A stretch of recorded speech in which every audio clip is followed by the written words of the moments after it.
ইয়া রাসূলুল্লাহ, ইয়া হাবিবাল্লাহ, এখনো যেন এই বাবা ডাক আমার কানে নাড়া দেয়, আমি যেন বাবা ডাক শুনতে পাই। আল্লাহর নবী গো, এমন অপরাধ আমি করেছি, এত অন্যায় আমি করেছি, মাটি চাপা দিয়ে আমার জীবিত মেয়েকে নিজ হাতে আমি কবর দিয়েছি। আল্লাহর নবী গো, জানতে চাই আমার এই পাপ আল্লাহ ক্ষমা করবে কিনা। আমি শুনতে চাই, জানতে চাই, এত বড় অপরাধ করেছি যেই যুগে নারীর কোন মর্যাদা ছিল না, ইজ্জত ছিল না, সম্মান ছিল না, মেয়ে সন্তান পৃথিবীর বুকে জন্ম নেওয়াই ছিল অপরাধ। সেই স্থান থেকে বিশ্বনবী জনাবি মুহাম্মদুর রাসূলুল্লাহ সাল্লাল্লাহু আলাইহি ওয়াসাল্লাম নারীর মর্যাদার আসন কোথায় দিয়েছেন, তারপরেও আমাদের মা বোনদেরকে রাস্তায় বের হতে হচ্ছে। আল্লাহর নবী শুনছিলেন আর কাঁদছিলেন আর বলছেন, তুমি এই কাজটি নিজে করতে পারলে? একজন বাবা আজ বর্তমান দেখেন, আমাদের অনেক গত 2-3 দিন যাবত আপনারা অবগত আছেন, নেটে ভাসছে, মোবাইলটা বের করলেই ভাসে যে একজন 18-19 বছরের যুবক প্রেম প্রীতির ভিতরে জড়িত থেকে নিজের মাকে নিজে হত্যা করে ফ্রিজের ভিতরে পড়েছে। বলেন নাউজুবিল্লাহ। একজন মানুষ কি এই কাজ করতে পারে? কিভাবে সম্ভব? সম্মানিত উপস্থিতি, বলছিলাম আল্লাহ রাব্বুল আলামিনের নবী, বিশ্ব নবী জনাবে মুহাম্মদুর রাসূলুল্লাহ সাল্লাল্লাহু আলাইহি ওয়াসাল্লাম ডাক দিলেন আব্দুল্লাহ ইবনে রাওয়াহা, লাব্বাইক ইয়া রাসূলুল্লাহ, আমি উপস্থিত হয়েছি, আপনি কি বলবেন? বিশ্বনবী বলছেন, আজকে মুতার যুদ্ধে তুমি ৩য় সেনাপতি, যুদ্ধের ময়দানে যেতে হবে, বাসা থেকে বিদায় নিয়ে আসো। সাহাবীরা যুদ্ধের ময়দানে যাওয়ার জন্য কতটুকু আগ্রহ, আর আপনি আমি ইসলামকে টিকে রাখার জন্য স্বর্ণের যুগ পাওয়ার পরেও যারা এখনো পিছনে ফিরে রয়েছি, নিজেকে জিজ্ঞাসা করুন, ট্রাফিক পুলিশকে জিজ্ঞাসা করুন আমার রাস্তা সিধা আছে কিনা, আমি যেই রাস্তায় চলছি এই রাস্তায় যদি সামনে যাই তাহলে আল্লাহ রাব্বুল আলামিনের সেই তৈরি করা জান্নাতুল ফেরদাউসে পৌঁছতে পারবো কিনা। যদি পুলিশ ট্রাফিক বলে দেয় না না রাস্তা ভুল হয়ে যাচ্ছে, তুমি যেই রাস্তায় পদার্পণ করেছো এটা ভুল রাস্তা, এই রাস্তা জান্নাতের নয়, এটা জাহান্নামের রাস্তা, রাস্তা ফেরত চলে যাও, এই দিকে যাও, তাহলে সঠিক রাস্তা পাবে। সম্মানিত উপস্থিতি, বলছিলাম সাহাবী নিজের ছোট ছোট মাসুম বাচ্চাগুলির মাথায় হাত দিয়ে আল্লাহর নবীর ডাকে সাড়া দেওয়ার জন্য পরিবার থেকে তিনি বিদায় নিয়ে চলে আসলেন।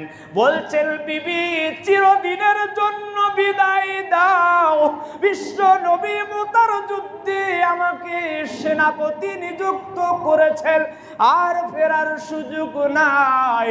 সাহাবীর পরিবার দুহাত আসমানের দিকে তুলে বললেন, রব্বুল আলামিন, আমি আজকে তোমার কাছে ফরিয়াদ করি, আমার স্বামীকে যুদ্ধের ময়দান থেকে গাজী বানিয়ে ফিরিয়ে দাও। আব্দুল্লাহ ইবনে রাওয়াহা তরোয়াল নিয়ে নিজের বিবির হাতটি এভাবে ধরে তরোয়ালের উল্টা দিকে আঘাত করছেন, জোরে জোরে বলছেন, বিবি হে তোমার হাত কেন কাটছে না? বিবি বলছেন, উল্টা দিকে আঘাত করেছেন এই জন্য। আল্লাহর নবীর সাহাবী আব্দুল্লাহ ইবনে রাওয়াহা বিবিকে ডেকে বলছেন, বিবি তুমি যেই দোয়া করেছো এটা উল্টা দোয়া, এটা কবুল হবে না। আল্লাহর নবী দোয়া করেছেন, আজকে মুতার যুদ্ধে আমি আব্দুল্লাহ ইবনে রাওয়াহা শহীদ হয়ে যাব। বলেন সুবহানাল্লাহ। তাড়াতাড়ি বিদায় দিয়ে দাও, আমাকে যুদ্ধের ময়দানে ইসলাম টিকে রাখার জন্য, পৃথিবীর মানুষের মুখে হাসি ফোটানোর জন্য 30 পারা কোরআনকে কাল কিয়ামত পর্যন্ত অক্ষত রাখার জন্য আমাকে যুদ্ধে অংশগ্রহণ করতে হবে। সরিষার দানা পরিমাণ কোনোই সুযোগ নাই। আর আমরা মুসলিম জুমার দিনে 5 ওয়াক্ত সালাত কতটুকু পড়ি জানি না, জুমার দিনে খুতবার শুরুতে মসজিদে আসবো এটাই পারি না, ব্যস্ত, অনেক ব্যস্ত। আর সাহাবীরা বলছে এগুলো বাচ্চাদেরকে সরে নাও, আমার কাছ থেকে একটু সরে নিয়ে যাও, তাদের দিকে তাকালে আমার মনটা নরম হয়ে যাবে, যুদ্ধের ময়দানে যেতে দেরি হয়ে যাবে, তাড়াতাড়ি উপস্থিত হতে হবে, আমাকে শহীদের মর্যাদা নিতেই হবে। সম্মানিত উপস্থিতি, সাহাবীদের তাকওয়া পরহেজগারিতা জাহিলি যুগ, বর্তমান যুগ স্মরণের যুগ। বিশ্ব নবী জনাবে মুহাম্মদুর রাসূলুল্লাহ সাল্লাল্লাহু আলাইহি ওয়াসাল্লাম ইসলামের দাওয়াতি কাজের অগ্রবর্তীর দিকে অগ্রসর হলেন। প্রকাশ্যভাবে নয়, গোপনীয়ভাবে অগ্রসর হলেন। আল্লাহর কাছে দোয়া করলেন, রব্বুল আলামিন আবু বকর, আবু জেহেল কিংবা ওমর রাদিয়াল্লাহু তাআলা আনহু, এই দুইজনের মধ্যে একজনকে ইসলামের ভেতরে ঢুকিয়ে ইসলামকে শক্তিশালী করে দিন। আল্লাহর নবীর দোয়া কবুল হয়ে গেল। দীর্ঘদিন পর আল্লাহ ওমরকে কবুল করে নিলেন। আল্লাহর নবীকে হত্যা করতে গিয়ে নিজে ইসলাম ধর্ম গ্রহণ করলেন। ইতিহাস সবাই জানেন। ইসলাম ধর্ম গ্রহণ করে আল্লাহর নবীকে ডাক দিলেন, ইয়া রাসূলুল্লাহ, ইয়া হাবিবাল্লাহ। আর গোপনীয় ইসলাম প্রচার নয়, আমাকে বেরিয়ে যেতে হবে। লিল্লাহি তাকবীর, আল্লাহু আকবার বলে দৌড়িয়ে কাবার দিকে অগ্রসর হয়ে আসরের জামাতের আজান দিয়ে সবাইকে নিয়ে সালাত আদায় করলেন। বলেন সুবহানাল্লাহ। এটা কিসের বিনিময়? আল্লাহুম্মা ইন্নী আউযু বিকা মিনাল জুবনে। এ আল্লাহ, আপনি আমাকে কাপুরুষতা থেকে বাঁচান, যেই কাপুরুষতা ইসলাম, কোরআন, সুন্নাহ, হাদিস প্রচার করতে গিয়ে যাতে বিন্দু পরিমাণ আমার অন্তরে যাতে একটু কম্পন না হয়, ভীতি সৃষ্টি না হয়। আমি মরব, না হলে মারব, একটা হতেই হবে। মরলে শহীদ হয়ে যাব, আর যদি বেঁচে থাকি তাহলে গাজী হয়ে বেঁচে থাকবো। এভাবেই ইসলাম সামনের দিকে স্মরণের যুগে পদার্পণ করেছে। বলেন সুবহানাল্লাহ। সাহাবীদেরকে তাবিন, খোলাফায়ে রাশিদিন, আইম্মায়ে মুস্তাহিদিন, ইমাম আবু তালহার ঘটনা আপনারা জানেন। বিশ্বনবী জনাবে মুহাম্মদুর রাসূলুল্লাহ সাল্লাল্লাহু আলাইহি ওয়াসাল্লাম যুদ্ধের ময়দানে দাঁড়িয়ে রয়েছেন, কিন্তু খেয়াল করেননি দূর থেকে একজন কাফের আল্লাহর নবীকে লক্ষ্য করে একটি, দুইটি, তিনটি নয়, প্রায় 180টি তীর নিক্ষেপ করছে। আবু তালহা একাই 180টি তীর নিজের শরীরে নিয়েছে। বলেন সুবহানাল্লাহ। পারবো একটি তীর নিতে? আল্লাহর নবীকে লক্ষ্য করে ওই কাফের মুশরিক 180টি তীর নিক্ষেপ করেছে। আবু তালহা আল্লাহর নবীকে এমনই ভাবে ঢাল হয়ে দাঁড়িয়েছিলেন, 180টি তীর একাই নিজের শরীরে নিয়েছিলেন। কোন যুগে? সেই যুগ পদার্পণ করে এমন একটি যুগের আমরা পদার্পণ করেছি, কিন্তু তারপরেও আমরা ওই জাহিলিয়াতের দিকে ফিরে চলে যাচ্ছি। নিজের মধ্যে জাহিলিয়াত, পরিবারের মধ্যে জাহিলিয়াত, ছেলের মধ্যে জাহিলিয়াত, মেয়ের মধ্যে জাহিলিয়াত, স্ত্রীর মধ্যে জাহিলিয়াত, গোটা পরিবারকে জাহিলিয়াতের মধ্যে নিমজ্জিত করে দিয়েছি। কিভাবে আসবে সুখ, কিভাবে আসবে শান্তি, কিভাবে আমরা পাবো কাল কিয়ামতের দিন আল্লাহর সুপারিশ সাহায্য? বিশ্বনবী আখির জামানার পয়গম্বর জনাবি মুহাম্মদুর রাসূলুল্লাহ সাল্লাল্লাহু আলাইহি ওয়াসাল্লাম বলেছেন, ও আমার সাহাবীরা, মসজিদে যখন আজান হয়ে যাবে, মুয়াজ্জিন আজান দেওয়ার সাথে সাথে দরুদটি পাঠ করে বলো, আল্লাহুম্মা রব্বা হাযিহিদ দাওয়াতিত তাম্মা ওয়াস সালাতিল কাইমা আতি মুহাম্মাদানিল ওয়াসিলাতা ওয়াল ফাজিলা ওয়া বা'আসহু মাকামাম মাহমুদানিল্লাযী ওয়া'আদতা। ও আমার সাহাবীরা, এতটুকু যদি পাঠ করতে পারো, দোয়াটির ভেতরে এক অংশে রয়েছে আল্লাহ রাব্বুল আলামিনের কাছে দোয়া করা হলো, রব্বুল আলামিন মুহাম্মদ সাল্লাল্লাহু আলাইহি ওয়াসাল্লামকে আপনি মাকামে মাহমুদ নামে স্থানটি দান করেন। এই কথা যে ব্যক্তি বলবে, বিশ্বনবী বলেছেন, কাল কিয়ামতের দিন মুসিবতের সময় আমি বিশ্বনবীর জন্য ওই ব্যক্তির সুপারিশ ওয়াজিব হয়ে যায়। বলেন সুবহানাল্লাহ।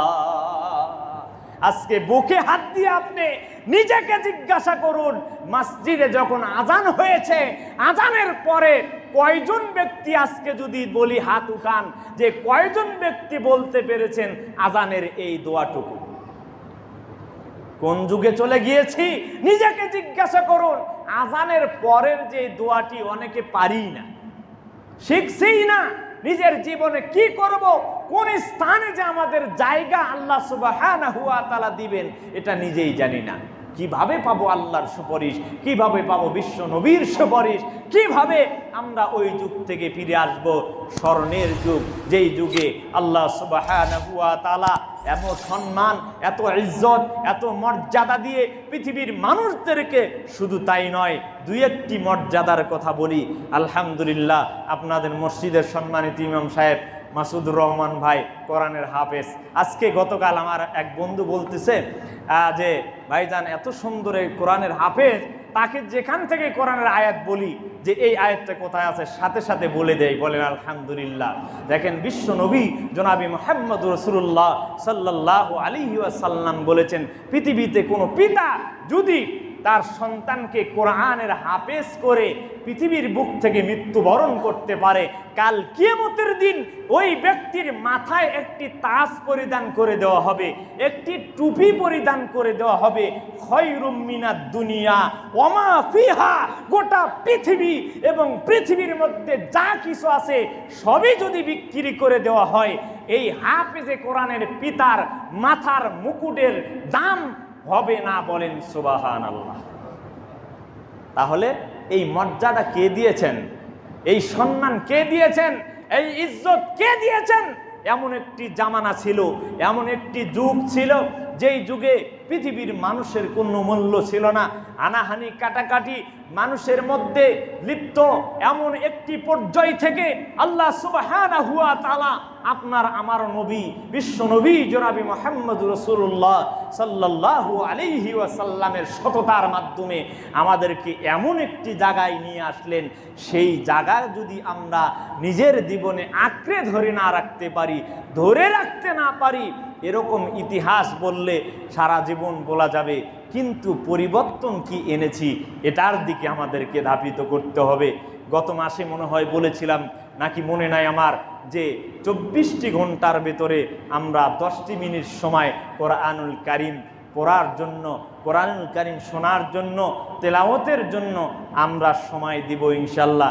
কতজন দিয়েছি তবে জানি না, তবে 24 ঘন্টা সময় বিশ্বনবী বলেছেন, লা তাজালু কদামা ইবনি আদম হাত্তা ইসলান খামসিন আন উমরিহি ফিমা আফনা ওয়া আন শাবাবিহি ফিমা আবালা ওয়া আন মালিহি মিন আইনা ইকতাসাবা ওয়া ফিমা আনফাকা ওয়া আন আমিলা ফিমা আলিমা। কতটুকু জবাব আল্লাহ রব্বুল আলামিনের কাছে দিতে পারবো এটা আমাদের জানা নাই। তবে আল্লাহর নবী বলেছেন, ওয়ান উমরিহি, তোমার পুরো জীবন আমি রব্বুল আলামিনের কাছে বুঝিয়ে দিতে হবে। সম্মানিত উপস্থিত, দিনদার, ইমানদার, ইসলাম প্রিয় তাওহীদি মুসলিম ভাই ও মা বোন, আমার দিলটা নরম করে দিয়ে একটু তওবা করে যান। ইল্লামান তাবা ওয়া আমানা ওয়া আমিলা আমালান সলিহা ফাউলাইকা ইউবাদদিলুল্লাহু সাইয়্যাতিহিম হাসানা।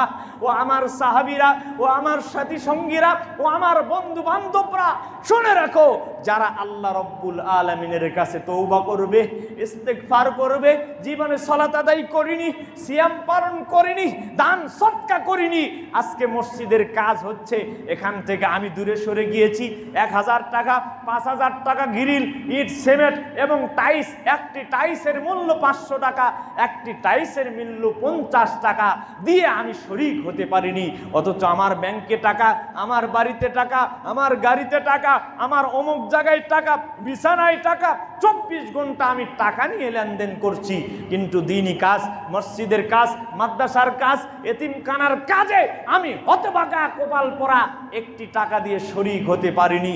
বিশ্বনবী জনাবে মুহাম্মদুর রাসূলুল্লাহ সাল্লাল্লাহু আলাইহি ওয়াসাল্লাম বলেছেন, আস-সাদকাতু তুরাদ্দুল বালা, দান সদকা করো, সামনের বিপদ আপদ থেকে আল্লাহ তোমাকে হেফাজত করবে। বলেন সুবহানাল্লাহ।